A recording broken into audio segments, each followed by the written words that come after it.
On the morning of May 14, 1988, Amaury Riveras, a young man from Puerto Rico, photographed a giant disk, followed and circled by two jet interceptors. What makes the sensational pictures even more interesting is Riveras' claim that he had contact with the occupants of this UFO. Hello, my name is Amaury Riveras. I live in Puerto Rico, and back in 1988, I was working in a nightclub, and there was a musical group there. One of my cousins wanted me to photograph the musical group, and she loaned me a camera with some film. On my way back home, I encountered two small beings, two small strange men, which I didn't think were men from outer space. And they took me somewhere where there were other people besides myself, other human people, like from Puerto Rico, I guess. From here, another human being showed up. He claimed to be from a distant planet. He was dressed in black. He had a dark skin, but he was not a Negro. He had a long black hair up to the shoulders, and he spoke to us with the mouth, verbally, and no telepathic speaking. He showed us various projections, which looked very real, the projections, and he informed us about a whole bunch of things that are even still incredible to me. Then they returned me to... What did this holographic projection show? The holographs were mainly, the first one that I can remember was like a short trip through space. We saw where he came from, where he said to be from. We saw his people, we saw the houses that they use. And the second one was about a meteor or a rock falling to Earth in the near future, which is going to cause a lot of havoc in the world. This would fall, it's going to fall in very near the Caribbean, Puerto Rico, and those other small islands, but it's going to affect the whole world, not just Puerto Rico. The last one is that they projected was showing us how there was only going to be one government on the planet Earth. They'll be living on some sort of artificial island that's going to be floating in the middle of a dark, black, dirty sea.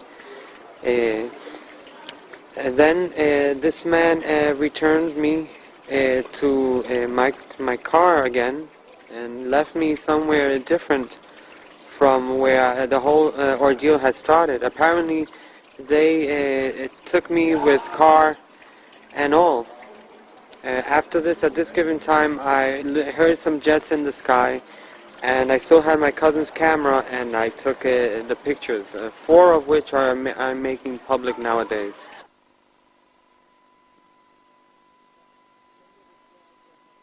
So the jets followed the UFO?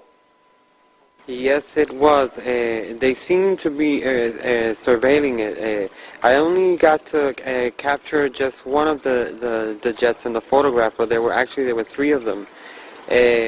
Or maybe I got in one of the photos one, and in the second or third I got one of the other ones, because they would go around it very far away, and while this one was closer, and turn, very far, very far. And by the time this one was coming back, another one was turning over there. There was always one or the other close to the object, to the UFO. Jürgen Martin has carefully investigated this case.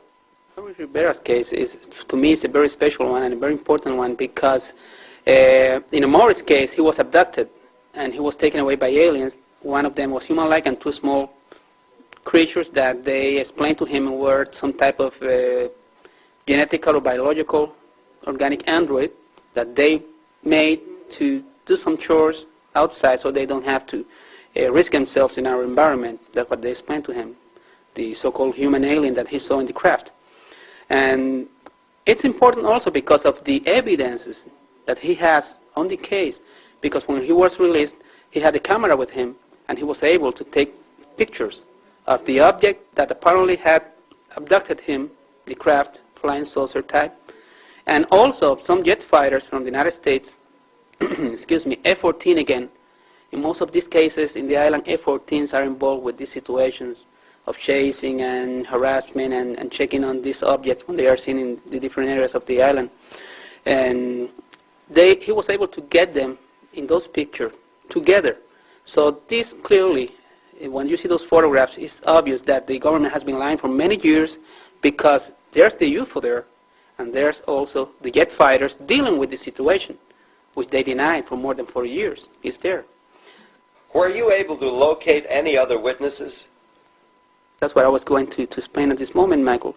The Amaury's case is also very important, because I have several people who apparently had been contacted by the same alien that abducted Amaury and the small ones that were with him in a separate fashion. They have nothing to do with Amaury's incident. This being, this human-like alien, is contacting people all around the area of the southwest of Puerto Rico. I have people from the town of Yauco who seem to have been contacted by this man. I have this fisherman, Andres Maldonado, who I got in contact with Amaury, because he told me several things Amaury had told no one before, only I knew them, about the name of the alien and all the details that he was using to check on the people who really may have been in contact with the same being the night he was abducted, because there were about 14 other people there in the craft that night. And when Maldonado told me all this information that he couldn't know because he was not involved with the Amaury's case, I got them together. And at this moment I have about 3 different people who seem to have been in contact with the same alien. So they are doing something, and they are getting in contact with more and more people and preparing people for something.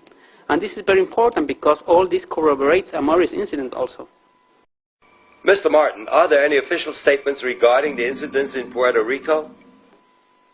As a matter of fact, due to the situation happening in the southwest of Puerto Rico, it's all around the island, but in the southwest it's more obvious, more visible, because of the many incidents that are happening there constantly.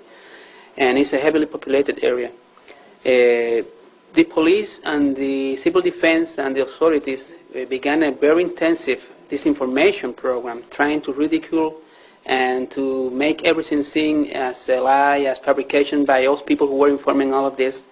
But fortunately, after they began doing this, especially the Civil Defense Agency in Puerto Rico, a source of ours gave us this letter that was sent secretly by the State Director of the Civil Defense Agency of Puerto Rico, Colonel Jose M. Noya, in which he states clearly that the situation is real, that they are keeping an eye on the situation and investigating everything, just to be sure that what is happening and these sightings and this incident with UFOs and USOs, unknown submerged objects also, because they come out from the sea and into the sea.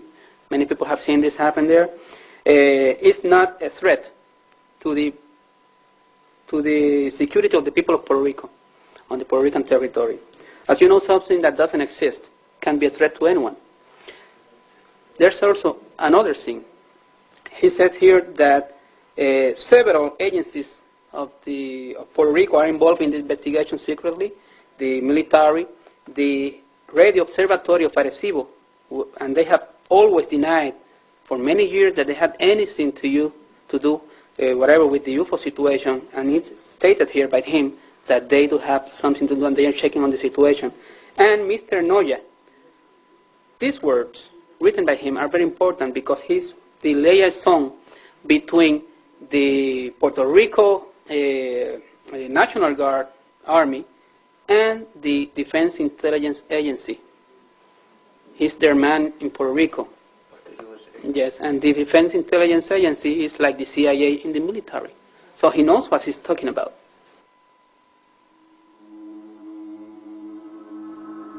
Other witnesses contacted Amaury himself. So far, between 1988 and 1992, I've been able to localize 7 of these people. Because I've gone on different TV shows and different articles, and I've always been asking if anybody remembers anything similar happening to them, and that year, during that time, Mother's Day, to please get in touch with me. And I have gotten in touch with hundreds of people, but out of the hundreds, 7 definitely were there with me. I still have 7 to go. Maybe I'll never find them. Maybe they'll see this. You investigated the Rivera case, Colonel Stevens. What was your impression? Well, of course, Jorge Martin took me to meet Amaury Rivera shortly after I got there with the Mexican team to study some phenomena in Puerto Rico. And when I first met Amaury, he was very reluctant to describe his case because it still frightened him to think about it. And it took some time before we could develop enough confidence where he was comfortable talking to us about the case. But he would still tremble when he thought about it. He would turn pale. He'd become weak. He was frightened. But he has now reviewed the details and the points in sufficient length and depth that he can face the experience without the trauma, which he has learned to do. And today, or yesterday, we saw for the first time that he is able to manage his emotions well enough to describe that contact in considerable detail. You carefully analyzed the Rivera photographs. We took the pictures, yes. We took the pictures taken by Amaury Rivera to a NASA consultant facility in Scottsdale, where we put them through a computer analysis using latest state-of-the-art equipment. And we found that both the disc-shaped craft seen in the photographs and the aircraft are considerable distance from the camera, between 3 and 5 miles. We discovered that the jet fighter was moving and that the disc-shaped craft was moving relatively slow or not moving at all. We discovered that the ambient light conditions were correct in all respects. We were able to eliminate montages, paste-ups, reflections, models, all kinds of forms of technical manipulation of photographs, and we had to conclude that the pictures were real and that they were exactly as described by the witness when he took the photographs. Actually, Amaury Rivera was intimidated and pressured by government agents to hand over his pictures. Well, a short time after the incident, 3 men showed up at my home in Puerto Rico, and one of them stood in their car downstairs. And they claimed to be from CIA. And they handed me 2 pieces of paper, which I was so nervous I couldn't really read, but I remember seeing the letter CIA, which is the intelligence agency from the United States, and they said that it would be easier and better for me if I handed them the photographs and the negatives, but they did not say, what photographs or what negatives. They didn't specify, and I just told them that I did not know what they were talking about. And they said it would be easier because we have an order to register your house, to look through your house. And I said, well, go ahead, be my guest and look. And they looked, but they couldn't find them because I had hid them very well.